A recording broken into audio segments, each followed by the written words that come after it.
Hai teman-teman semua, Sobat GAPPTN. Hari ini dengan aku Octavia Margareta Gisang, sebagai Divisi Tutor GAPPTN, ingin menjelaskan kepada kalian tentang penalaran umum. Penalaran umum itu adalah salah satu subtes yang ada di TPS UTBK, karena ada 4 subtes yang ada di UTBK, subtes TPS yang ada di UTBK. Yang pertama penalaran umum atau PU, yang kedua pemahaman bacaan dan menulis, yang ketiga pengetahuan dan pemahaman umum, yang keempat adalah pengetahuan kuantitatif atau PK. Di sini hari ini aku akan kita akan bersama-sama membahas tentang soal penalaran umum. Sebelumnya tim GAPPTN sudah menyiapkan soal di link deskripsi, di deskripsi box. Jadi kalian sudah bisa, sebelum kita sama-sama membahas soal tersebut, kalian bisa mengerjakannya terlebih dahulu sebelum kalian mendengarkan penjelasan dari aku. Oke, lanjut ya. Lanjut. Oke. Biasakan baca soalnya terlebih dahulu sebelum teks. Oke, kita lanjut. Mungkin di sini kurang kelihatan ya. Aku agak di sini aja. Berdasarkan teks di atas, manakah pernyataan berikut yang sesuai dengan teks di atas? Kecuali berarti yang tidak sesuai. Untuk mengetahui produk yang A ya, untuk mengetahui produk tersebut apakah memancing alergi atau tidak, bisa dicoba dibalik tangan terlebih dahulu. Kita bisa melihat di sini. Nih, kan yang aku kursornya. Kandungan cat juga tidak boleh memancing reaksi alergi yang bisa dicoba di balik tangan terlebih dahulu. Berarti A benar, tidak salah. Yang kedua, cat sablon tidak baik untuk kulit manusia. Seharian mengamen di jalanan, manusia silver melumuri tubuhnya dengan cat sablon. Dokter kulit lebih menyarankan untuk memakai cat khusus yang lebih ramah untuk kulit manusia.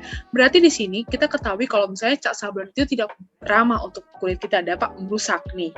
Ya. Yang C, melindungi kulit tubuh bisa dengan menggunakan cat yang aman bagi tubuh kita. Tadi udah dijelaskan, dokter kulit lebih menyarankan untuk memakai cat khusus yang lebih ramah untuk kulit manusia. Oke, yang D, cat pewarna kulit sulit ditemukan di lingkungan sehingga manusia lebih sering menggunakan cat sablon. Kita lihat, berbagai produk cat pewarna kulit sebenarnya mudah ditemukan dalam kehidupan sehari-hari. Berarti yang D adalah salah. Itulah jawaban nomor 1, yaitu dodol, dadu. Yang E, produk dengan aneka kandungan kimia tahan air dan tidak mudah luntur. Di sini ada ya, produk dengan aneka kandungan kimia tersebut punya keunggulan masing-masing, bisa tahan air dan tidak mudah luntur. Berarti jawabannya adalah dodol. Oke, lanjut.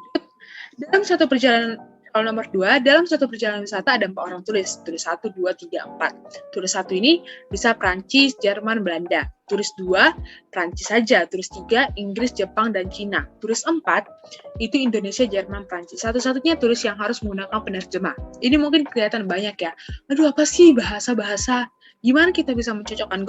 Nggak ada rumus. Ini adalah namanya soal penalaran umum. Kita diminta untuk betul-betul menalar. Ya, betul-betul kita menalar di sini. Kayak ngeliat aja udah, oh ini jawabannya. Oke, jawabannya itu adalah turis 3 atau C. Ya, kenapa? Karena di sini cuma turis 3 yang tidak bisa bahasa Prancis. Mungkin dia bisa berbicara dengan turis 1, 4, dan turis 1, 2, enggak dong. Dia bisa berbicara dengan turis 1 dan turis 4 saja, tapi tidak dengan turis 2. Sedangkan semuanya bisa bahasa Prancis. Jadi dia butuh penerjemah untuk bahasa Prancis. Berarti jawabannya adalah cacing. Oke, ini bacaan nomor 3. Kita lanjut ke soalnya. Dari bacaan di atas yang termasuk pernyataan yang benar di bawah ini adalah yang A, Rostapsa seorang peneliti media dari Amerika Serikat. Kita lihat ya guys, lihat. Bentar, ini kita pakai pensil aja biar lebih biar lebih apa gitu. Oke, lanjut. Ini nggak bisa ya. Oke, kita nggak usah pakai ini. Yang ini. Lanjut ya. Tadi yang A, Rostapsa seorang peneliti media dari Amerika Serikat. Kita lihat ini. Rostapsa yang aku kursor, Rostapsa peneliti media dari Australia. Di sini Amerika Serikat, berarti salah. Yang kedua, media sosial, yang B ya maksudnya, media sosial selalu memberi dampak positif dan kemudahan bagi penggunanya. Lihat di sini, media sosial memiliki sisi yang gelap dan suram. Berarti media sosial itu tidak selalu memberi dampak positif. Kita lihat aja media sosial sekarang di Indonesia disalahgunakan gitu. Jadi ya dari teks tersebut sama kehidupan sekarang dan pilihan ini, soal ini, itu salah ya. Yang C, Merilina Lim membuat buku dengan penjelasan bahwa media sosial dapat menjadi pisau bermata dua. Kita lihat di sini. Merilina Lim dalam makalah yang bertema Freedom to Head Social Media, Algorithmic Influence and the Rise of Tribal Nationalism in Indonesia menjelaskan media sosial menjadi pisau bermata dua. Oke, judulnya betul. Ini yang paling tepat. Ini yang mungkin lebih tepat ya di antara A, B. Walaupun dia bilang membuat buku, padahal dia membuat makalah. Kita bilangkan aja dia membuat karangan di sini. Oke, Pak. Yang D, para politisi Indonesia selalu menggunakan cara jujur dalam pemilu. Di sini ditambah kemunculan berita-berita bohong, kampanye hitam, pasukan nasi bungkus atau buzzer politik Indonesia, partai politik dan organisasi pendukungnya telah membangun diskursus yang sangat agresif di ruang publik kita. Kampanye hitam, seperti kampanye hitam itu adalah kampanye yang tidak jujur. Jadi sangat salah jika dibilang kampanye Indonesia itu kampanye yang jujur. Oke. Yang E, penelitinya Lim berfokus pada Pilkada Jakarta 2007. Di sini dia bilang penelitian Lim berfokus pada Pilkada Jakarta 2017. Berarti lagi-lagi jawabannya adalah cantik. Oke. Udah sampai situ sebenarnya ya kunci kita dalam menemukan kesimpulan. Di penerapanmu itu pasti ada kesimpulan, cara menentukan jawaban yang benar atau yang salah, menentukan pernyataan yang benar atau yang salah, itu kita sebenarnya tidak perlu membaca semua teksnya terlebih dahulu. Kita sebenarnya baca soal dulu, baru ngejawabnya gitu kan, sehingga kita lebih mudah gitu. Baru kita tinggal lihat nih, cocokkan pilihan yang A sama yang ada di teks gitu. Jadi kita nggak perlu baca keseluruhannya, yang penting kalian tahu apa sih inti dari tersebut. Kecuali simpulan, mungkin kalian harus ngebaca semuanya, tapi itu pun tetap harus kalian intinya gitu, yang harus kalian terapkan itu adalah intinya. Oke, kita lanjut aja ya. Yang keempat, dari teks di atas ditemukan kata polarisasi. Persamaan kata polarisasi adalah rajin-rajin buka kamus. Kaitkan sama teksnya, coba. Di mana polarisasi? Kita lihat ya di sini. Oke. Media sosial memiliki sisi yang gelap dan suram. Dalam pemilu, ia menjorokkan masyarakat ke arena polarisasi. Pemilu, antisipasi ke polarisasi. Apa? Nggak ada nih ya. Persetujuan, pemilu ia menjorokkan. Kurang tepat. Penerimaan, menjorokkan ke dalam situasi yang kayak mana gitu loh. Penerimaan enggak kayaknya. Pengetahuan juga, ini kan dia ke situasi, berarti tidak ke pengetahuan. Yang E ya. Penentangan. Kalau misalnya kalian nggak tahu dalam KBBI, kalian bisa kayak dari teksnya nih. Dia bilang kayak gini, dalam pemilu ia menjorokkan masyarakat ke arena polarisasi. Arena, ke situasi gitu kita bilang. Polarisasi, pertentangan, di mana ada dua kubu nih. Pemilu kan dua kubu. Ya kita kaitkan aja, ya betul pertentangan. Dan yang lainnya antisipasi. Apa yang harus kita antisipasi dari pemilu? Mungkin ada, tapi tidak sesuai dengan konteks. Pengetahuan, tidak ada. Persetujuan, apa? Arena persetujuan adakah? Situasi persetujuan tidak. Penentangan, situasi penentangan atau situasi di mana ada dua kubu, ada yang pihak berlawanan, itulah polarisasi. Oke, ada dua kubu, ada dua pihak yang berlawanan. Oke, lanjut. Kita masuk ke penalaran kuantitatif. Ini aku pengen pakai ini ya. Oke, kita lanjut. Oke, 13 ke 12 itu diapain? Itu dikalikan, guys. Oke, 13 dikali 12. Berapa? Ayo, berapa? Aku juga sambil ngitung nih, guys. Itu adalah 156.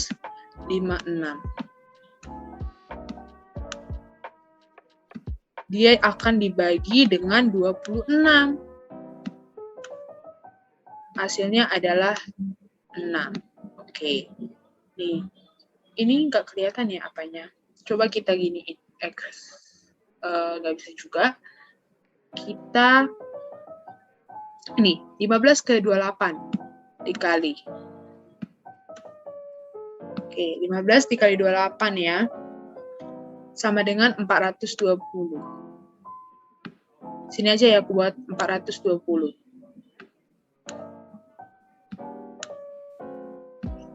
Dibagi 30, guys. Mate. mati ya maksudnya guys. Aku orang Medan jadi kayak wow gitu. Berarti hasilnya adalah 14. Oke, selesai nih. Kita siapkan dulu nih. Jadi antara 13 sama 12 itu dikalikan, hasilnya 156. Setelah itu dibagi 26, hasilnya jadi 6. Setelah itu 15 sama 28 itu dikali, sama hasilnya 420. Setelah itu 420 dibagi 30 hasilnya 14. Oke, kita langsung hapus aja. Enggak usah hapus, kita giniin aja. Oke. Yang kedua, yang keenam, jika terbukti melakukan pelanggaran yang masif dan sistematis, maka kemenangan pasangan satu dapat dibatalkan oleh Mahkamah Konstitusi. Mahkamah Konstitusi memutuskan bahwa tidak terjadi pelanggaran yang masif dan sistematis. Jadi dapat disimpulkan, ini penalaran umum juga. Kalau kalian tahu itu penalaran umum, kalian udah terbiasa sama soal-soalnya, kalian bisa kayak langsung menjawab teng gitu, bisa ya. Ini Mahkamah Konstitusi memutuskan bahwa tidak terjadi pelanggaran yang masif dan sistematis. Di kalimat pertama, jika terbukti melakukan pelanggaran yang masif dan sistematis, maka kemenangan pasangan satu dapat dibatalkan oleh Mahkamah Konstitusi. Di sini Mahkamah Konstitusi bilang tidak ada pelanggaran yang masif dan sistematis, berarti pasangan satu dapat dikatakan menjadi pemenang dalam pemilihan kali ini. Berarti jawabannya adalah C. Tadi nomor 5 jawabannya D ya guys. Oke. Lanjut. Oke, ini kita hapus dulu. Hapus. Lanjut lagi nanti kita ke sini. Oke. Kita lanjut ke EGK. Dia ke E ke G itu tambah 2. Itu FG.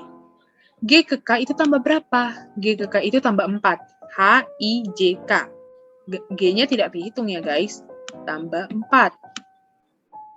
K ke M tambah 2.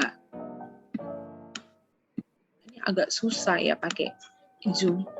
M ke sini itu tambah 4. Apakah yang tambah 4? Mari kita hitung sama-sama guys. NOPQ. Berarti jawabannya adalah Q. Oke. Lanjut, ini kenapa masih ada di sini? Oke. Lanjut ya ke ini. 72. 72 tadi itu ini kurang 2. Ini kurang 3. Kelihatan nggak ya sih guys? Kelihatan ya, mohon maaf nih. Agak hancur. 67 ke 62 itu kurang berapa? Kurang 5. 62 ke 54. Kurang berapa guys? 62 ke 54. Kurang 8. Oke. Di sini kalian enggak sih? Ini tambah 1 ya. Ini tambah 1 nih. Di sini 2 ke 3 tambah 1. Terus 3 ke 2-nya itu tambah 2. 5 ke 8 tambah 3. Berarti 54, berarti ini tambah 2, tambah 4. 8 tambah 4 itu 12. Ini agak kebesaran ya guys. 8 tambah 4, 12. Berarti 54 tambah 12, 54 kurang 12 itu sama dengan 42. Setelah itu, saya udah tahu jawabannya ya, ini jawabannya C. Tapi kita lihat polanya. Baru habis itu tambah 5 lagi kan. Nah, 12 tambah 5 itu adalah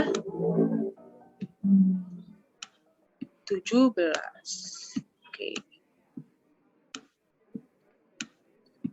Ini bukan apa ya. Ini kayaknya agak kebesaran, jadi kita hapus bentar biar nanti kalian bisa lebih tahu gitu. Oke. Bentar. Ini tuh kurang 2. Ya guys. Ini tadi kurang 3. Agak nggak cantik ya pakai zoom. Ini kurang 5.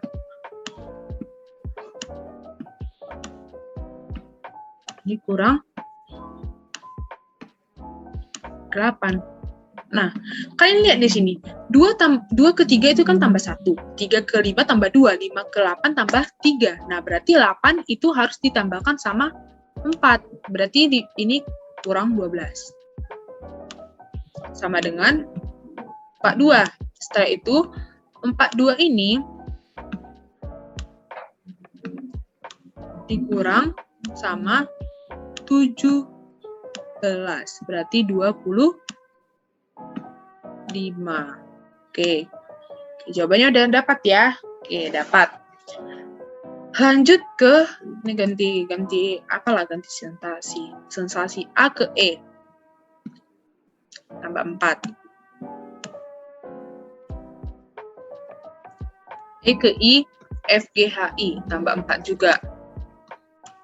Yang kita cari di sini cuma 1 aja. I ke sini, yang tambah 4 juga. J, K, L, M. Oke, berarti ini adalah M. Jawabannya adalah dodol. Terus 9 soal nih guys. Lanjut ya guys, kita lanjut ke soal selanjutnya. Wow, itu banyak coretan ya. Oke, kita hapus. Tenang, bisa kita hapus kok. Ini kita kayak santai banget gitu ya. Gak apa-apa lah. Namanya juga belajar ya. Belajar juga harus santai gitu ya guys. Oke, nih. Kita hapus dulu nih guys. Karena kalau nggak dihapus nanti bakal begitulah. Oke.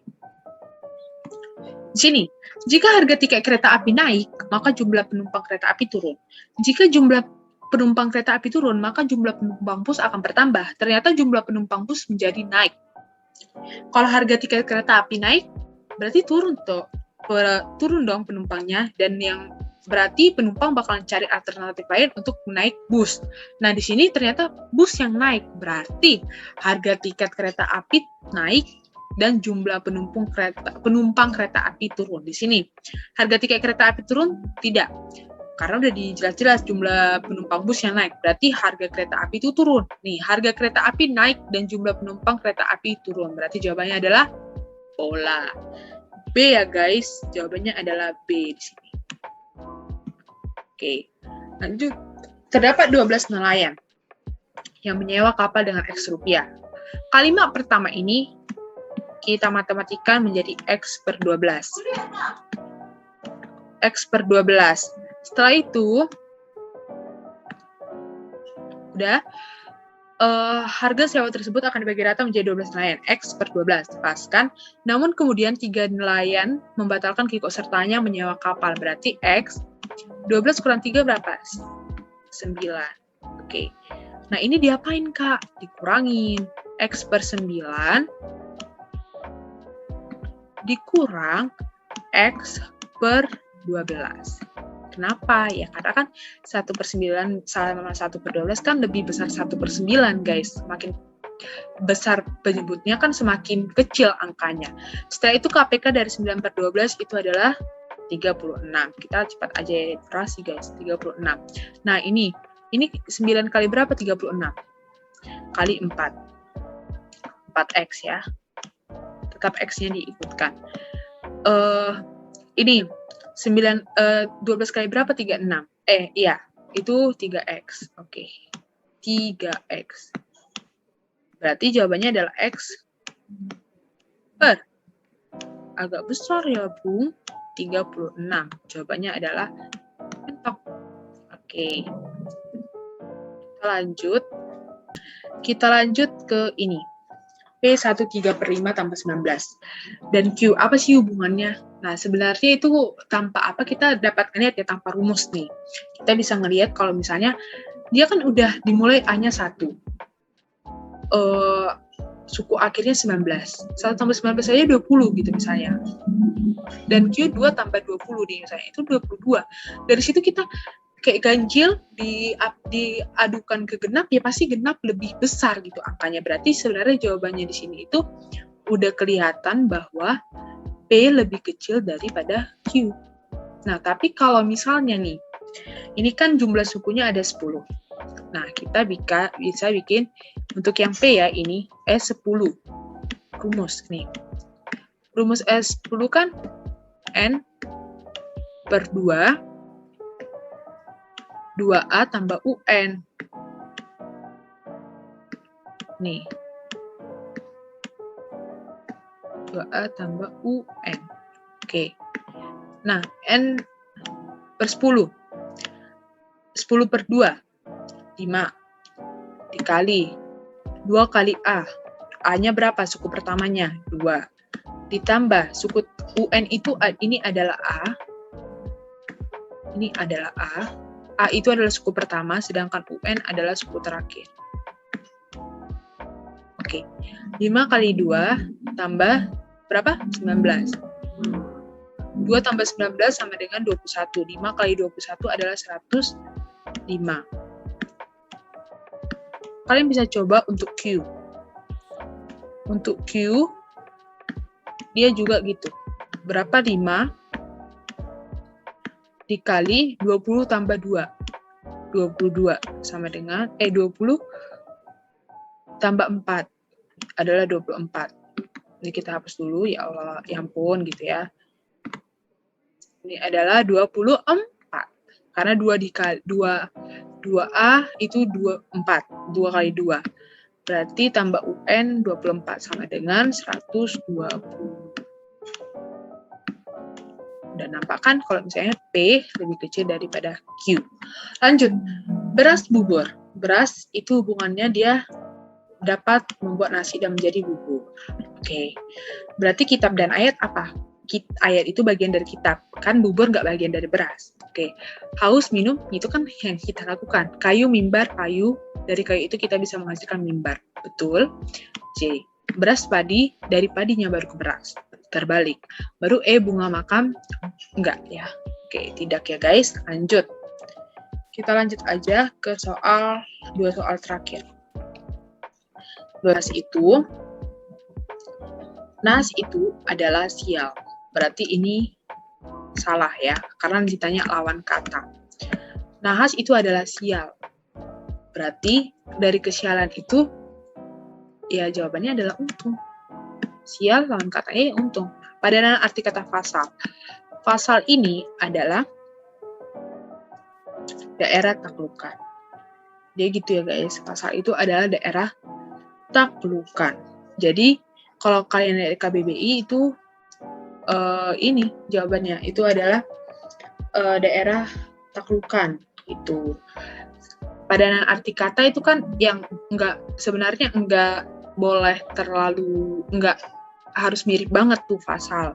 Nah, fasal itu dalam KBBI itu adalah terikat. Terikat. Maaf ya guys, tulisanku itu jelek banget karena aku nggak biasa pakai ini terikat. Nah, terikat itu kan berarti daerah taklukan. Padanan katanya apa? Menenang telak. Itu kita nggak terikat. Misalnya kayak Indonesia pada saat zaman Belanda. Itu kan kita terikat sama Belanda. Nah, itu Indonesia merupakan daerah taklukan Belanda. Jadi seperti itu ya guys.